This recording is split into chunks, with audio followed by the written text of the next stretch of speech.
candidate. Now moving along, we have another very unique candidate for bonsai. This one is going to be almost an extra to this group because it's something super different, something you may not have seen before, but it may be a fun addition to it. We're going to be talking about Pink Princess. Now this was a witch's broom off the cultivar Benishishahinga. So a swirling variegated form, but then the broom makes it even denser and fuller. Now one thing to keep in mind if you're going to bonsai a broom, I would recommend keeping it on the original graft. I don't think it would air layer too easily, and I think you'd have a harder time turning it into a rooted cutting or a seedling. I don't think you can get too many seedlings from a broom. But that said, this could make an excellent candidate because you're not going to find too many plants that have that swirling green and pink, but are also a dwarf. This one's going to be very dense and ball-like in its habit, so it's going to be a great starting point for a small bonsai. I do think you'd want to leave it on its own graft, though. Yeah, I definitely think people can do some very unique things with this plant. And I love this plant because it is so unique and so different.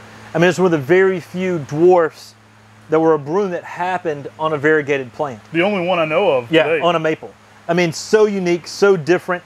The new growth is very similar to Benishishahinga, but the older growth on this plant, the leaves are much smaller than what you find on Benishishahinga.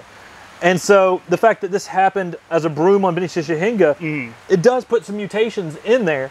And you get some unique traits that you don't get out of Benishishahinga, like that multi-stemming and that smaller leaf. I mean, some of these new growth flushes on this older growth, I mean, the leaf on it is so minuscule. Yeah. I mean, it's much smaller than anything that I've seen on besides something like Sejo. And I would mention, actually, I was going to bring up Sejo from our last video. It's a lot like a variegated form of that, in that it's kind of vigorous at first, but it's going to slow down and dense it up. And so it's going to give you a lot of wiring material to play with. It's going to give you a lot of dense, small branches.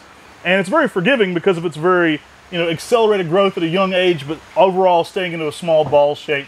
And it's going to give you a lot of what I recommended in Sejo in our first video, but in a variegated form. Yeah, it's very unique and very different. And I think this would be a really fun one to see done as a bonsai because there's not a lot out there like it.